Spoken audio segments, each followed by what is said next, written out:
નમસ્કાર, આપ જોઈ રહ્યા છો નેશન પ્લસ ન્યૂઝ. હું છું આપની સાથે હિરલ પંડ્યા.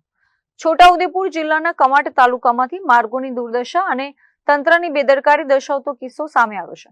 કમાટ તાલુકામાં આવેલા અને ગુજરાતને મધ્યપ્રદેશ સાથે જોડતા 15 કિલોમીટર લાંબા નવલાજા રેનઘા માર્ગ છેલ્લા 5 વર્ષથી અત્યંત બિસ્માર હાલતમાં ફેરવાઈ ગયો છે, જેના કારણે વાહન ચાલકો પોતાનો જીવ જોખમમાં મૂકીને પસાર થવા મજબૂર બન્યા છે. ગુજરાત અને મધ્યપ્રદેશને જોડતો અંદાજે 15 કિલોમીટર લાંબો નવલાજા રેનઘા માર્ગ છેલ્લા 5 વર્ષથી નવીનીકરણની રાહ જોઈ રહ્યો છે. આ માર્ગ પર ગણી ન શકાય તેટલા અસંખ્ય ખાડાઓ પડી ગયા છે. ચોમાસાની ઋતુમાં ખાડાઓમાં વરસાદી પાણી ભરાઈ જતા ખાડાની ઊંડાઈનો અંદાજ મેળવવો વાહન ચાલકો માટે મુશ્કેલ બની ગયો છે. આ માર્ગ ખાસ કરીને બાઇક ચાલકો માટે જીવલેણ સાબિત થઈ રહ્યો છે અને અગાઉ પણ અહીં અનેક અકસ્માતો સર્જાઈ ચૂક્યા છે. તંત્ર અને અધિકારીઓ આ ગંભીર સમસ્યામાંથી અજાણ હોય તેમ લાગી રહ્યું છે.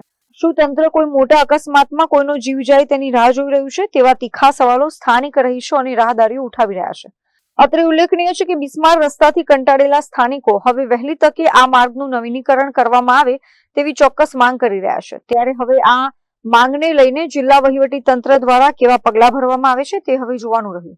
આ રોડ છે કવાંટથી રેંધા લગીનો રૂટ આવો ને આવો છે, એટલે અમે કહીએ છીએ આ રોડના ખાડા પૂરો કાં તો નવો બનાવો. આટલા ખાડા કાં તો નવા સાધન આવે કે 108 આવે ફસાઈ જાય અને મોટી ગાડી આવે છે કન્ટેનરો જેવા એ પલટી જાય અને કેટલી નુકસાન થાય છે અને આવવા જવામાં લોકોને તકલીફ પડે છે. ખાતર લેવા જઈએ તો સાધન નહીં મળતા, નાના સાધનો જતા નહીં, મોટા તો ભાડું મોંઘું પડે છે.